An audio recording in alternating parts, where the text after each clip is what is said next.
राजस्थान के इन दो लड़कों ने हमारे लिए, आपके लिए, देश के प्रधानमंत्री मोदी के लिए, देश के रक्षा मंत्री राजनाथ सिंह के लिए और तीनों सेना अध्यक्षों के लिए वीडियो संदेश के जरिए कुछ रिकॉर्ड करके भेजा है, कुछ लिख कर भी भेजा है। ये दो लड़के जो फिजिकल में, मेडिकल में, रिटेन में क्वालिफाई करके वायुसेना में अपनी नियुक्ति का इंतजार कर रहे थे, क्या कहना चाहते हैं इन्हें सुनना जरूरी है ऐसे वक्त में जब सेना ने भी कल आकर कह दिया है, सेना के वरिष्ठ अधिकारियों ने कह दिया है कि अब जो भी नियुक्ति होगी अग्निपथ स्कीम के तहत ही होगी। तब कहा है जब प्रदर्शन के 5 दिन हो गए, आज 6ठा दिन है, देश भर में विरोध हो रहे हैं, हंगामा, प्रदर्शन, आगजनी, हिंसा, सब कुछ। उसके बाद इन लड़कों की आवाज कौन सुनेगा और जो ये लड़के कह रहे हैं उनके कहने के मायने क्या है, ये कम से कम सुना तो जाना ही चाहिए। क्या कह रहे हैं ये लड़के? 2 वीडियो स्क्रीन पर मैं चाहता हूं वो सुना जाए, इससे आपको अंदाजा लगेगा कि दरअसल हो क्या रहा है और इस तरह की नाराजगी की बड़ी वजह क्या है। इस लड़के का वीडियो है लगभग 50 सेकंड का और ये जो है झुंझुनू के पीयूष यादव हैं, इनका लगभग 1 मिनट का वीडियो है।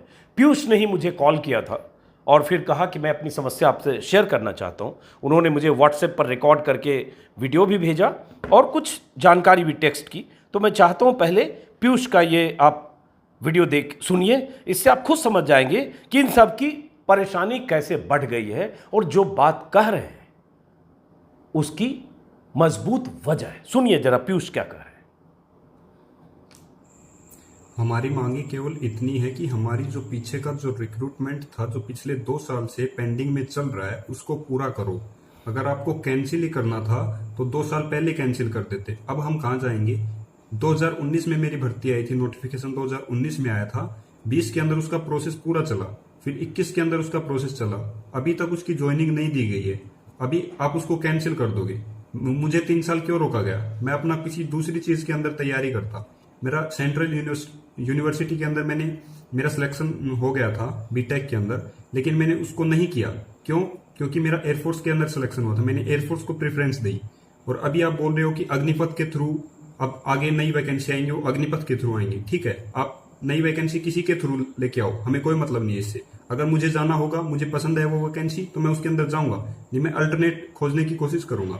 लेकिन आप जो पीछे की जो पेंडिंग वैकेंसी है उनको कैंसिल क्यों कर रहे हो?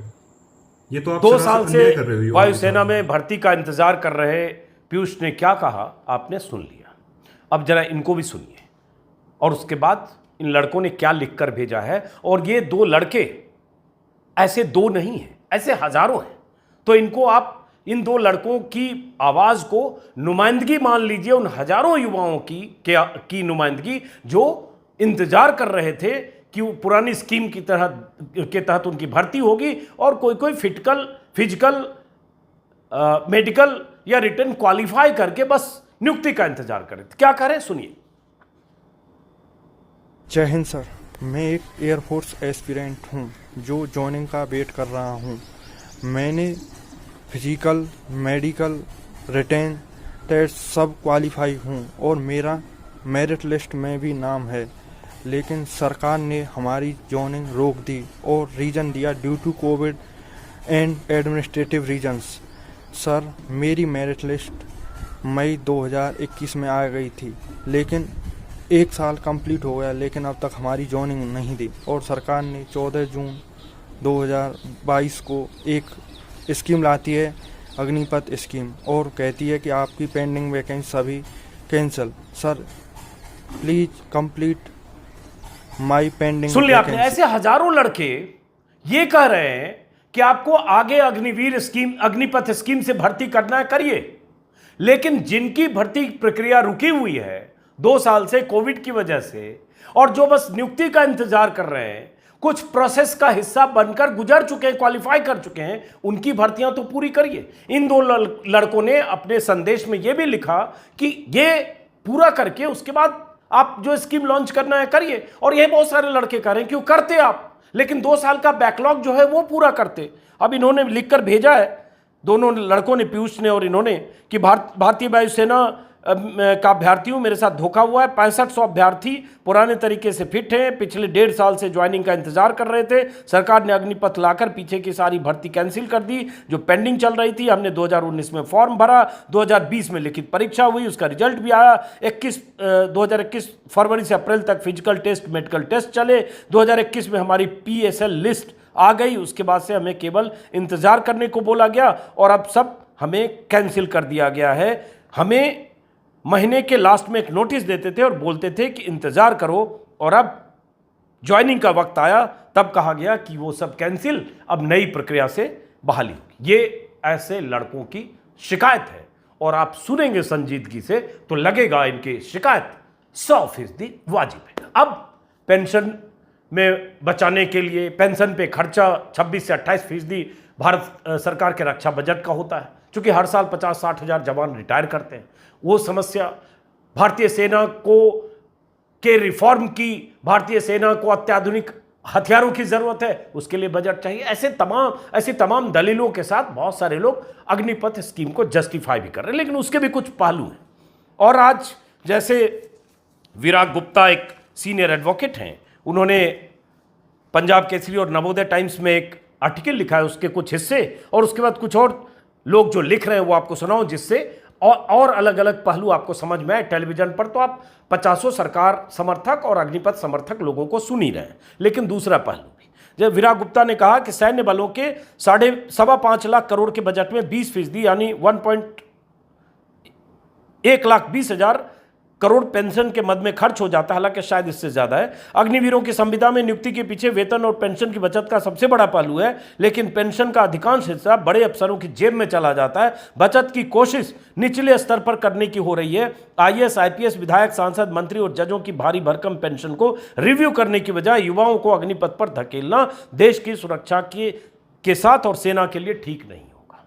बहुत सारे लोग कह रहे सदनवीर, ये 5000 से ज्यादा विधायक, 800 सांसद, जो सांसद जीते जी जब तक रहते हैं तब तक पेंशन और तमाम तरह की सुविधाएं लेते हैं। विधायकों को तमाम तरह की सुविधाएं, बड़े बड़े बंगले, और उसके बाद भी खुद ही अपनी सैलरी बढ़ाते हैं विधानसभा में अपना जो भी पास करके। तो ये सवाल उठता है कि ये सारा बोझ इन्हीं अग्निवीरों पर, जिनके ट्रेनिंग का हिस्सा है कि वो सरहद की हिफाजत करें और जो देश के लिए कुर्बान होने के लिए भी वहां जाते, तब लोग कह रहे हैं ये रोजगार नहीं है, ये सेवा है। अरे सेवा है तो उन्हें कुछ सुरक्षा भी चाहिए, ये पहलू भी। ऐसे ही बहुत सारे लोग, अलग अलग लोग लिख रहे हैं। जैसे आज ही नवभारत टाइम्स में विजय शंकर सिंह हैं, पूर्व IPS अधिकारी हैं, उन्होंने भी कुछ लिखा है और उन्होंने भी अपने तर्क दिए हैं कि ये जो अग्निपथ स्कीम है वो कैसे 4 साल की नौकरी के बाद शस्त्र प्रशिक्षित युवा जब रिटायर होकर वापस आएगा, तब जो बेरोजगारी भरा भविष्य उसके सामने होगा, उसके बारे में सरकार को सोचना चाहिए। इसका न केवल मनोवैज्ञानिक असर होगा बल्कि सामाजिक असर भी पड़ेगा।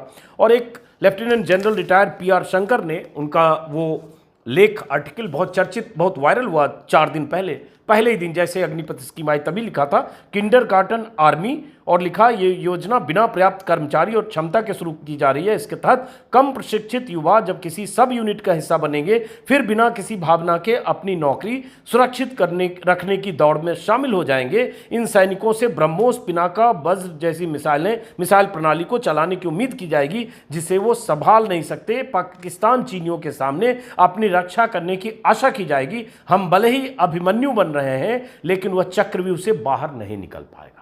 ऐसे लोग बहुत सेना के बड़े बड़े अधिकारी, सेनाध्यक्ष के बाद नंबर 2 के अधिकारी लगातार लिख बोल रहे हैं। मैंने कई वीडियो में उसका जिक्र किया। और अब उनकी बात क्या करना, जब जवानों की उम्र बढ़ाने की बात CDS विपिन रावत, मोदी सरकार की तरफ से नियुक्त जो थल सेना अध्यक्ष रहे, उन्होंने ही की थी।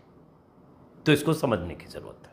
और सरकार मान चुकी है कि हमने जो स्कीम लॉन्च कर दी है, स्कीम की शुरुआत की बिना किसी तैयारी के, बिना किसी पायलट प्रोजेक्ट के। यह भी आरोप है क्या आपने कोई कंसल्टेशन जो व्यापक करना चाहिए था वो नहीं हुआ, पायलट प्रोजेक्ट नहीं हुआ, कौन सी कमेटी बनी, किस कमेटी ने रेकमेंड किया? अगर एक पन्ना तो ये है इनका जो सीडीएस के वक्त का रिकमेंडेशन कि इसमें कम से कम इनकी रिटायरमेंट एज बढ़ाओ और जवानों के लिए कुछ प्रपोजल, लेकिन ये कौन सा कंसल्टेशन हुआ? ये बहुत सारे लोग चाहते हैं कि पब्लिक डोमेन में आए और वो चिंताएं जो उन जवानों की चिंता है उन चिंताओं को एड्रेस किया जाए, न कि सिर्फ ये चेतावनी दी जाए कि अगर आप प्रदर्शन और विरोध करेंगे तो आपकी सेना में एंट्री बंद हो जाएगी। ये डराने और चेताने का तरीका बहुत सारे लोगों को पसंद नहीं आया। फिलहाल इस वीडियो को खत्म करते हैं, फिर मुलाकात होगी किसी और वीडियो में। नमस्कार।